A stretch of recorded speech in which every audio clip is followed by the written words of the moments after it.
So here at the bottom of our slow cooker, I'm using 2 cans of these fire roasted tomatoes. If you haven't used these before, you are missing out. And for this recipe, you can use some pork chorizo or some ground beef, but if you haven't had the chorizo either, I highly recommend it. It just has so much flavor. It's kind of a must for this recipe, to be honest. So once we have that in there, my veg of choice is some baby portobello mushrooms. Absolutely love these. So I'm just gonna be throwing the mushrooms in there because I want the rest of the flavors to stand out. So we can go ahead and season. Here I got some garlic powder. So just go ahead and sprinkle some right on top. We'll worry about mixing everything in just a minute.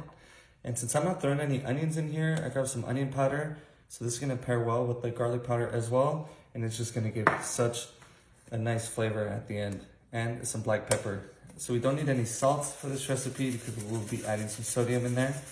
But just go ahead and throw a good amount of pepper.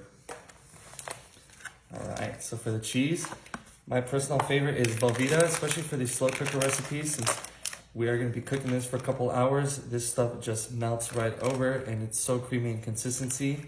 So I did cut it up into slices. We can go ahead and just place it around. It is gonna help it cook a little bit more even.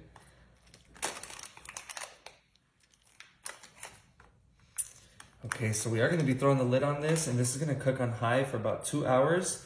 Just go ahead and keep an eye on it and we can stir it about halfway through to kind of break up that melted cheese.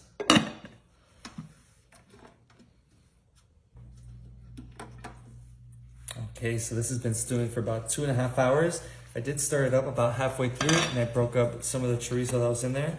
But look at this awesome sauce that we got. This is why we love using the Velveeta. It just melts over so nicely. So at this point, everything is all broken up. We're gonna be adding our pasta. So for this recipe, I like using these nice big jumbo shells because it can pick up a lot of the sauce. So once you have that in there, just go ahead and mix it around slowly. We just want to make sure that all of the pasta gets nice and covered. And we're almost ready to go. So I'm just going to quickly stir it around. Like I said, I just want to make sure all of the pasta gets submerged. You can see all the steam coming up. This is really hot, so I might need to sit for a little bit.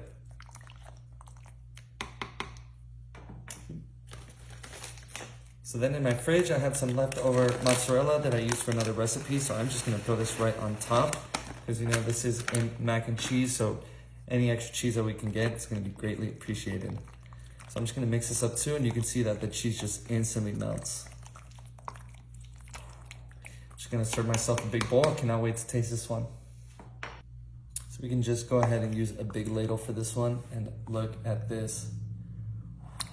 That's the money shot right there. So after I serve myself, I'm gonna let it cool for about 10 minutes because it is way too hot to eat right now, but I'm so excited, it's gonna be so tasty.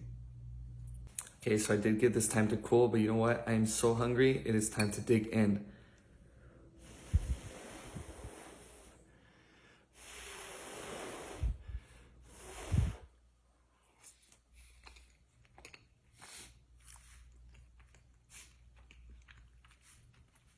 I think the real star of the show is the fire roasted tomatoes and all of the flavor that it gives to this. This is absolutely amazing.